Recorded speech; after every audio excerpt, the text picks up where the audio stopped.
বন্ধুরা, আপনারা কি জানেন এই পৃথিবীর 85% মানুষ লক্ষ্যহীনভাবে তাদের জীবন কাটাচ্ছে, আর 12% মানুষ তাদের লক্ষ্যকে সারা জীবন তাদের মনের মধ্যেই চেপে রেখে দেন, যা বয়স বাড়ার সাথে সাথে লক্ষ্য, ইস, উফ, যদি এইসব শব্দের সাথে নানা স্মৃতির ভিড়ে হারিয়ে যায়। শেষ পর্যন্ত অনুশোচনা করা ছাড়া তাদের আর কোনো উপায় থাকে না। অবশিষ্ট 3% মানুষ হলেন তারা যারা জীবনের লক্ষ্যে একদম স্পষ্ট থাকে। মস্তিষ্কে প্ল্যান করে রাখা লক্ষ্যকে বাস্তব জীবনে কীভাবে পূরণ করতে হবে এবং কতদিনের মধ্যে পূরণ করতে হবে সেটা তারা খুব ভালো করেই জানেন। এই 3% মানুষ বাকি 97% বিশ্বকে নিয়ন্ত্রণে রাখে, আর 97% মানুষ এই 3% মানুষের লক্ষ্য পূরণে সারা জীবন নিজেদের শ্রম ব্যয় করে যায়।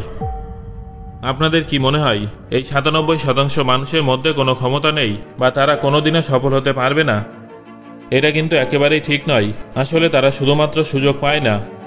তাদের সুযোগ না পাওয়ার প্রধান কারণ হলো তাদের মধ্যে বেশিরভাগ মানুষের নিজের জীবনের স্বপ্ন, নিজের আকাঙ্ক্ষা এবং নিজের ইচ্ছার মধ্যে পার্থক্য করে এটাই ঠিক করতে পারে না যে কোনটাকে তারা লক্ষ্য হিসেবে নির্বাচন করবে।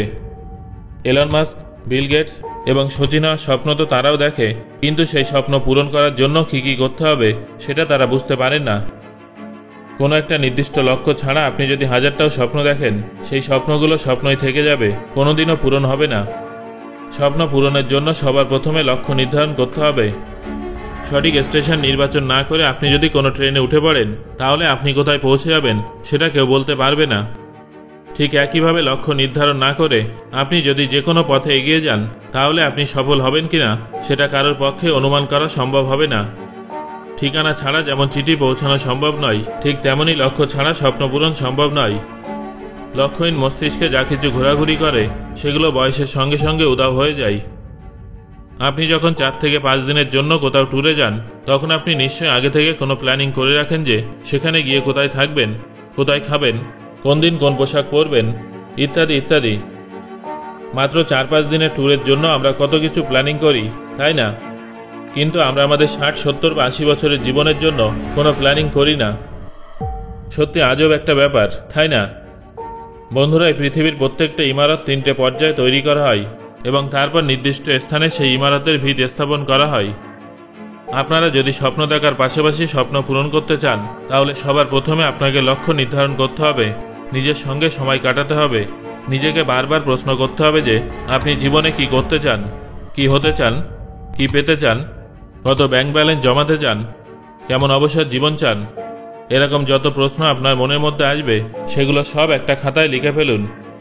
সেগুলো সম্ভব হবে কিনা এত কিছু চিন্তা না করে আপনি শুধু মনের ইচ্ছাগুলো খাতায় লিখে ফেলুন। সেই লেখাগুলো আপনাকে মনে করাবে যে আপনি যা কিছু লিখছেন তার মধ্যে অনেক কিছুই আপনার দ্বারা পূরণ করা সম্ভব। আপনি অনেক কিছুই করতে পারবেন, অনেক কিছু পেতে পারেন। মনে রাখবেন, কাগজের নকশা দেখেই কিন্তু বাড়ি নির্মাণের কাজ শুরু হয়ে থাকে। খাতায় লিখে রাখা এইসব স্বপ্নগুলো প্রত্যেক দিন পড়ুন। প্রত্যেক দিন কল্পনা করুন যে এইসব স্বপ্নগুলো পূরণ হয়ে গেলে আপনার এবং আপনার পরিবারের কতটা আনন্দ হবে। এইভাবে কিছুদিনের মধ্যে আপনি এটা বুঝতে পারবেন যে এইসব ইচ্ছার মধ্যে আপনার সব থেকে বড় লক্ষ্য কোনটা। যখন আপনার ব্রেনে এটা গেঁথে যাবে যে আপনি কি চান, তখন সেই একটা লক্ষ্যকে নিজের জীবন বানিয়ে ফেলুন। 1 সেকেন্ডের জন্যও নিজের থেকে সেই লক্ষ্যটাকে আলাদা হতে দেবেন না। প্রত্যেকটা মুহূর্তে সেই লক্ষ্যের কথা ভাবুন, সেটা পূরণ করার জন্য প্ল্যানিং করুন, পরিশ্রম করুন, তার মধ্যে ডুবে যান। সেই লক্ষ্যের কাছাকাছি পৌঁছানোর জন্য আগামী 1 বছর কী করতে হবে সেই সব কিছু লিখে রাখুন। আগামী 2 বছরে, 5 বছরে আপনি নিজেকে কোথায় দেখতে চান, তারপরে 10 বছরে, 20 বছরে, 30 বছরে আপনি কোন কোন স্বপ্নগুলো পূরণ করে ফেলতে চান সেই সব কিছু একটা খাতায় লিখে ফেলুন। এই কাজটা কিন্তু আগামীকালের আশায় ফেলে রাখবেন না, আজ থেকেই শুরু করে দিন।